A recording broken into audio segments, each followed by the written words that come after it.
Just found out my mother invited her friend to Christmas supper at my house. Hosting Christmas is always a mixed bag. On one hand, it's nice to avoid the hassle of traveling and to have everything in our own space. On the other hand, it means dealing with my mom. And my mom, bless her heart, has a knack for turning the simplest things into a circus. We invited both sets of parents this year, mine and my husband's. His side is always chill. They show up, bring a bottle of wine or a dessert, compliment the food even if it's not perfect, and leave without drama. My mom, on the other hand, has to comment on everything. Take last year, for example. We had brunch at our house, a full spread with eggs Benedict, fruit salad, coffee cake, the works. The first thing she said when she walked in was, "Brunch? Couldn't bother with a proper dinner, I see." I should have let it roll off my back, but it stuck with me. It's always like that with her. If she's not nitpicking, she's playing the martyr. So when I called her this year to confirm everything, I braced myself. I figured she'd complain about the time, the menu, or both. But what she actually said threw me completely off guard.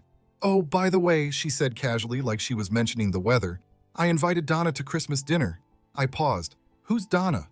"You've met her, my friend from church. She doesn't have family nearby and I told her it'd be fine if she came." Now I know who Donna is. I met her once at some church fundraiser my mom guilted me into attending. She spent the entire event critiquing everything from the raffle prizes to the table decorations. I barely know her and now she's coming to my house for Christmas? Mom, don't you think you should have asked me first? "It's just one more person. You won't even notice she's there," she said, brushing me off. "That's not the point," I said. "It's about common courtesy. This is my house, my dinner. You don't get to invite people without checking with me." "Why are you being so difficult? Donna's a good Christian woman. She's not going to eat you out of house and home." "That's not the issue and you know it." "Well, if it's such a problem, I'll tell her she's not welcome. I'll just call her up and say, 'Sorry, my daughter's too selfish to spare an extra plate.' Is that what you want?" And there it was, the guilt trip. Classic mom. I could have pushed back harder, but what would have been the point? She'd just escalate, and before I knew it, we'd be arguing about how she's been unappreciated her whole life or how I've always been so cold to her. I wasn't in the mood for that fight. "Fine," I said, "but next time you ask first." "I knew you'd come around," she said, like she'd won some kind of prize. "Now what time should we come over?" 3 o'clock, and don't be late."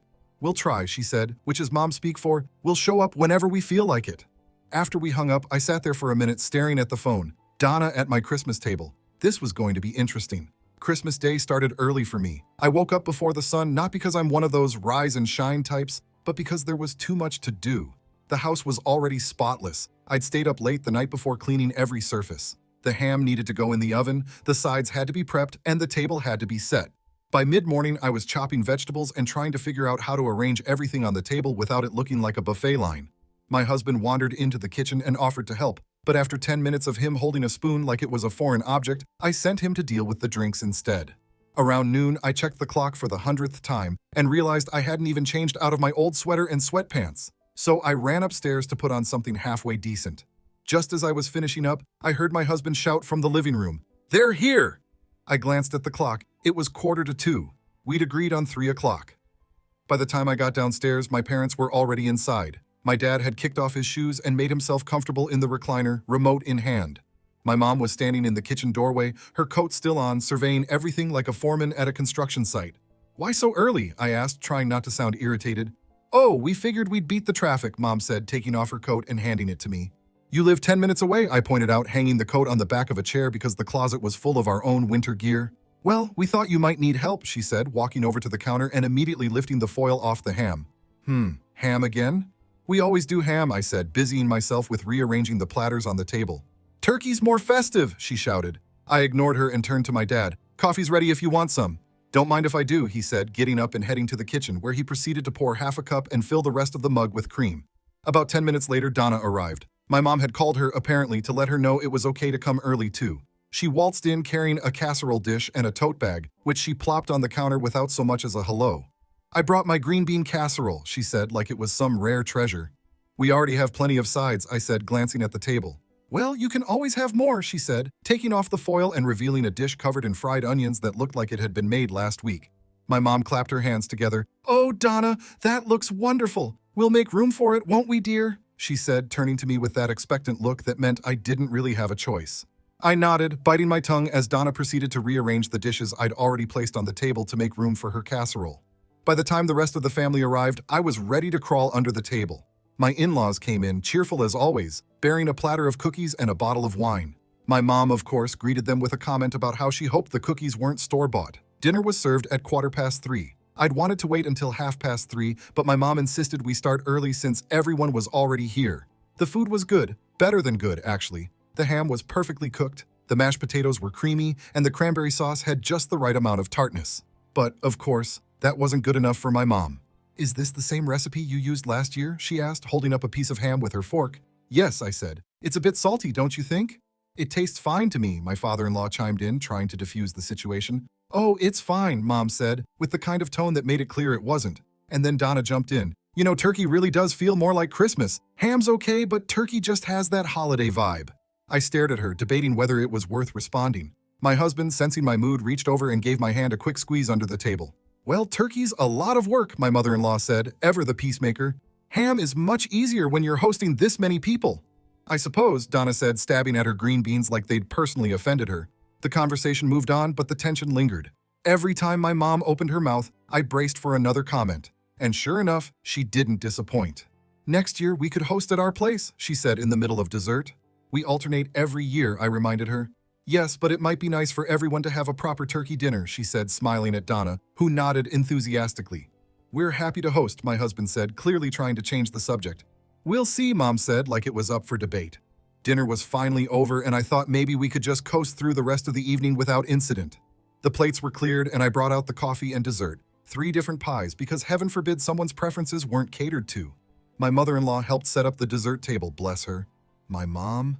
She sat in her chair, watching like a supervisor. Donna wandered over to the table, leaning in close to inspect the pies. "Oh, no pumpkin pie?" she asked, glancing back at me.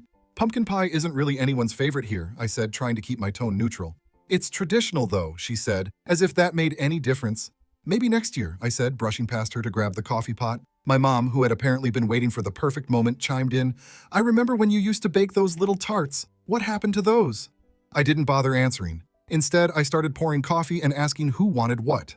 Donna, of course, needed decaf. My dad wanted his with half a teaspoon of sugar, not a whole teaspoon, just half. And my mom didn't even want coffee, but still managed to complain that the cups were too small. Things were going as well as they could, considering, until my mom decided to shift gears.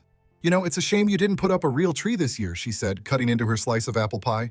"We like the artificial one," I said, not looking at her. "Less mess." "But it doesn't smell the same," she continued. "When I was your age, we always had a real tree. The house smelled like pine all through December." "Times have changed, Mom." "Some traditions shouldn't change," she said, turning to Donna for backup. Donna nodded, taking a sip of her decaf. "There's just something special about a real tree. The fake ones look so cold." That was the moment I lost it. I set the coffee pot down harder than I meant to and said, "If you don't like my decorations, maybe you should have hosted." The room went dead quiet. My mom stared at me, her fork frozen halfway to her mouth. Donna looked like she wanted to crawl under the table. My husband was the only one who moved, grabbing the coffee pot and muttering something about refills. "I didn't mean anything by it," my mom said after a long pause. "I was just making an observation." "No, you were being rude," I shot back. "This is my house, my dinner, and my decorations. If you don't like it, you can leave." That set her off. She pushed her chair back and stood up, hands on her hips. "Well, I guess I'm not welcome here anymore. Maybe I should just go." "Maybe you should," I said, not bothering to hide my frustration. My dad, who had been silent this whole time, looked up from his pie and said, "Oh, for crying out loud, can we just eat dessert in peace?" But my mom wasn't done. "After everything I've done for this family, this is the thanks I get? Invited into my own daughter's home just to be treated like some kind of burden?"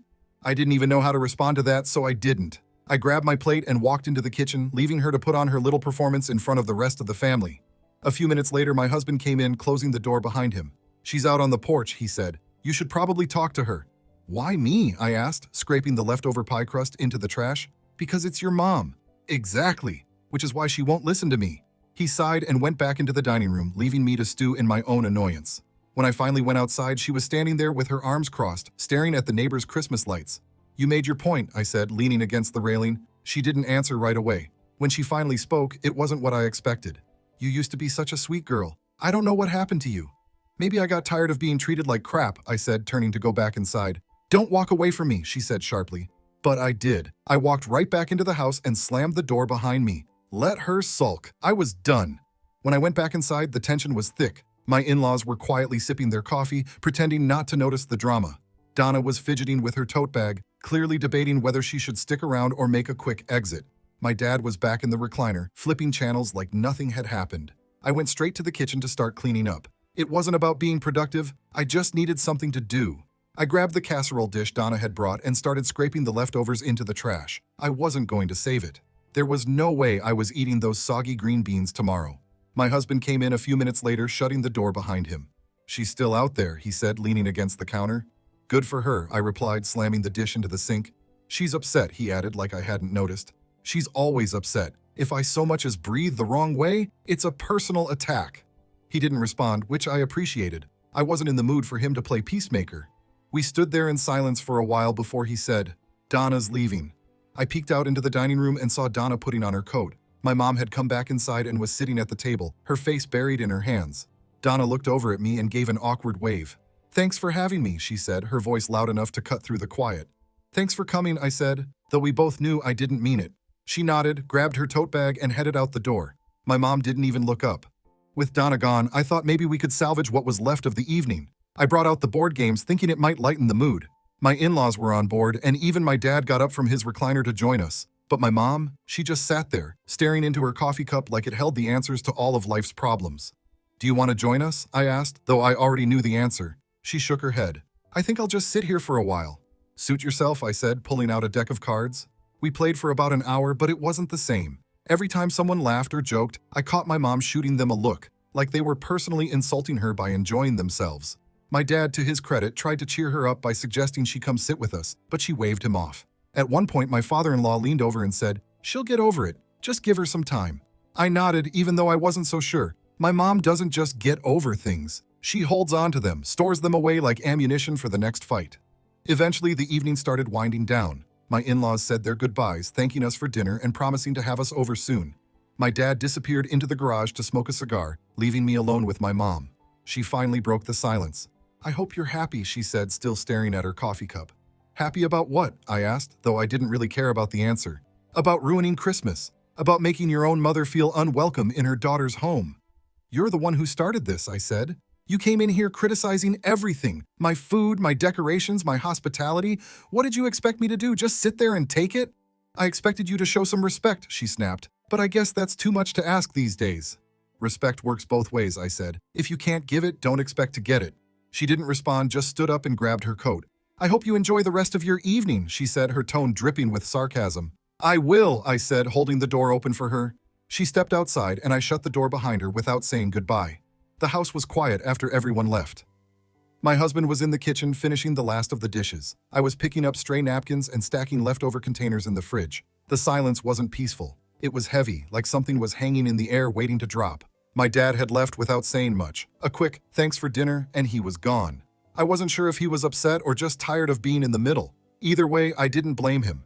As I wiped down the dining room table, I glanced at the empty chair where my mom had been sitting.